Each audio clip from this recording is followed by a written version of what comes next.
So tell me if you're familiar with this scene. A new power plant synchronized to the grid. Ribbon cutting, speeches, headlines. And then the factory down the line still runs on diesel. The hospital still has voltage drop. And the investor still hesitating. Why? Why is that? Well, it's because Africa power crisis is no longer just about generation. Yes, and it's important for us to understand that. Because what we know is the continent has roughly about 250 gigawatt of installed capacity. But yet, we still have 600 million people in sub-Saharan Africa lacking electricity access. This is not just a generation gap, guys. This is also a delivery gap.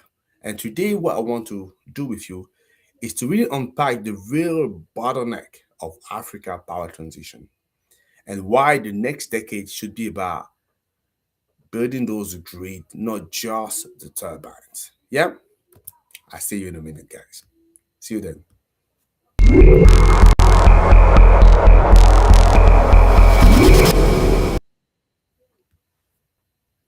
Hello, everybody. How are you doing? My name is Tony. I'm the founder and CEO of RIA. What we do is very simple. We raise awareness about renewable energy and sustainability. So if you're interested to break, expand into Africa, we are your eco-bridge to this market, and we can help you with three things: the visibility, the leads, and also the deals. Or if you want to decarbonize, we gain your eco-bridge sustainable pathway, and we can help you with the carbon footprint assessment and the carbon reduction strategy. So reach out to us. We would be more than happy to talk to you about that. And if you want to tap into our AfroCab platform where we're promoting carbon project and connecting them with global buyers, reach out to us. As I say, it'd be difficult, it'd be good pleasure for us to talk to you about that. Now, there is a myth, right, in energy policy. And the myth is that if we build more generation, growth will follow.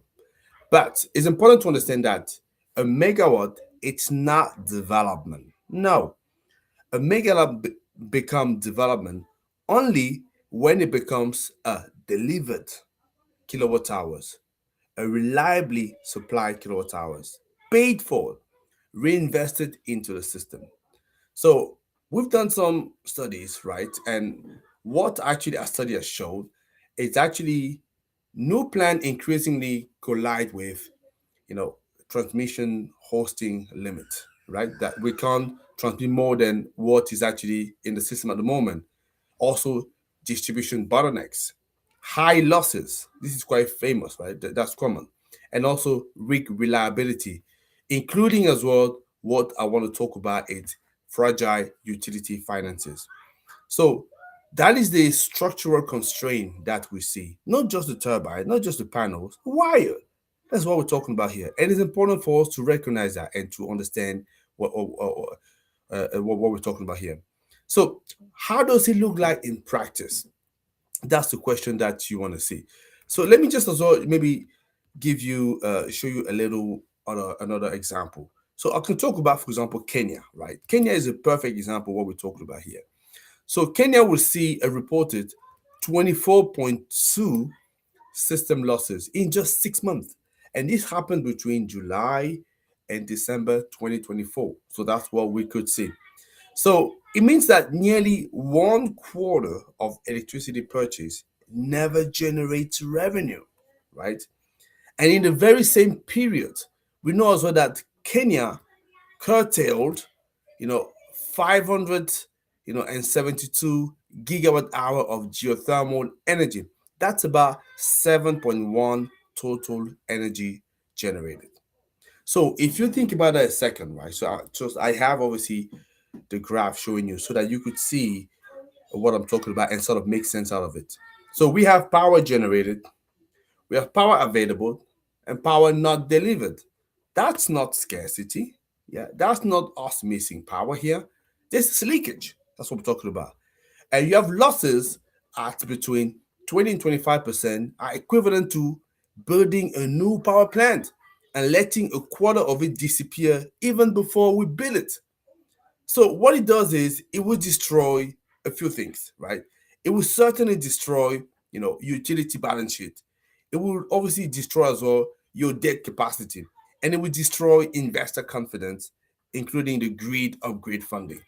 And these are the kind of information, like I say, so you want to be aware of, because when we talk about always about generation, no, in the delivery part, the transmission, T&D, there's also big issues that need to be addressed if we're really serious about saying bringing 600 million people with electricity access that we want to deliver for them, right? That is what I wanted to discuss about. So South Africa, it's another powerful example. In South Africa, under the control 4% curtailment model that they have, so hosting capacity in key provinces, could increase at time from roughly 500 5,600 megawatt all the way to 7,200 megawatts, by 2028. That's what they're forecasting. So this is unlocking about 1,500 megawatt hours, so 1.5 gigawatt. That's what we're talking about. So what we're saying here is the renewables is ready, but the grid is full, right?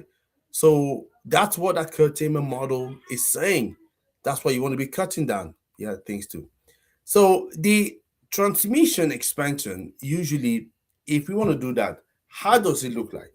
So if you want to increase then transmission expansion, we're talking about having land access, environmental approval, substation, billions in capex, but also political coordination. Yeah, you need to have that, otherwise you will struggle. And you will struggle because if you compare as well the time it takes for a generation project compared to a transmission project. So the generation can be built in 18 to 36 months, but the transmission is often longer. And also what we see is actually project gas stalling, and that will delay industrial growth, and that will delay electrification, and that will delay export. As you could see what I'm saying here, the transmission could sometimes take, up to 5 years to come to fruition. So that's a long time to wait and a lot of investment. You could see why a lot of people sort of shy away from doing this, but it is important because, as I say, without it, you're not going very far. You're going to be stalling your industrial growth. Yeah. So it's important. Nigeria, for example, if we're talking about this country, the biggest country in terms of population, the continent, what they're forecasting is they need sort of the more than 12 gigawatt peak demand by 2027. But the regulator acknowledged at the same time that the transmission capacity constraint and the documented grid collapse incident may not allow the country to meet this kind of demand. You know, Ghana as well, they highlight critical issues with the 330 kilovolt line contingency, as the system risk enormous issues. Those are risks that they need to take into account. Egypt as well, they treat loss reduction as a national priority. So what they're targeting is 16.5 versus 90.6% in terms of loss reduction from the grid.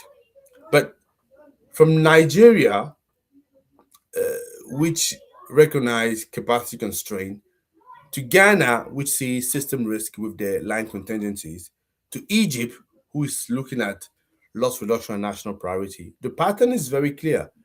The constraint differ by country, but the generation is really the only binding one. Yeah, this is what we want to say. And we're not just talking about engineering here, just in case some of you may be thinking, yeah, but that's engineering, so we can solve that with engineering, that's absolutely fine. No, we're talking about macroeconomics, because when the grid underperforms, what is happening is businesses install diesel backup to FX demand increasing for fuel import. Tariff become politically frozen. Utility, they accumulate arrears, and government assume contingent liabilities. So meanwhile, continental plan, what do we have? Install on-grid generation rising from 263 gigawatts. That's what we have roughly right now, to more than 1,200 gigawatts by 2040. Why the electricity consumption is quadrupling, and 85% of the demand expected is to be served on grid. So if grid don't scale, that future collapses under its own ambition. This is what we're saying here. So The solution, let me be clear at the same time, right? I am not in here advocating for us stopping building generation. No.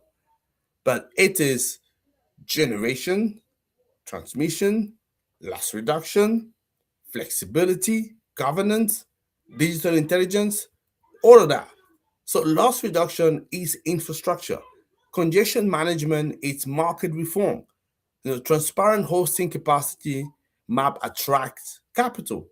And regional interconnectors add resilience. I've seen that myself, right, when I traveled to Liberia recently, because I could see the interconnector that you have between Cote d'Ivoire and Liberia, which is working quite well and providing power to a number of regions in Liberia, and they're quite happy about that. Yep. So, but as we're talking about all of that, so one of the questions popping into my mind. So, how can AI help in that? Right? Is there any function that it can play? I think it is. There is function there. There is a useful thing there. So AI can detect, loss anomalies in real time. It can predict transformer overload, optimize dispatch across borders, model least cost grid reinforcement, improve bidding and collection. So AI convert infrastructure into intelligence, and intelligence converts growth, capacity into growth, right? So here is the decisive question every policymaker, investor, developer should ask. For every new power plant, where is the evacuation plan? Where is the loss reduction plan? Where is the payment plan? So generation first is yesterday narrative. Delivery first is tomorrow competitiveness, I would argue. And within RIA, so we see Africa opportunity clearly. The country that treat the grid as one of the main products for us clearly will lead as well the next decade in terms of growth. So if you're investing in the Africa energy transition, you want to invest in the system, not just the project. That's what I would say. And this way, if you do that, you will see real dividends that will pay off for you big time. Yep. So those are the short thought I wanted to share with you in this Sunday live with you, and hopefully I've given you a couple of figures, couple of graphs, just to get you to think, and I appreciate that better. But now it's time for you. Just let me know. So, are you involved into a grid project? Do you see the exact same thing? Have you identified TND as a bottleneck, for your region, for your energy transition plan? Let me know.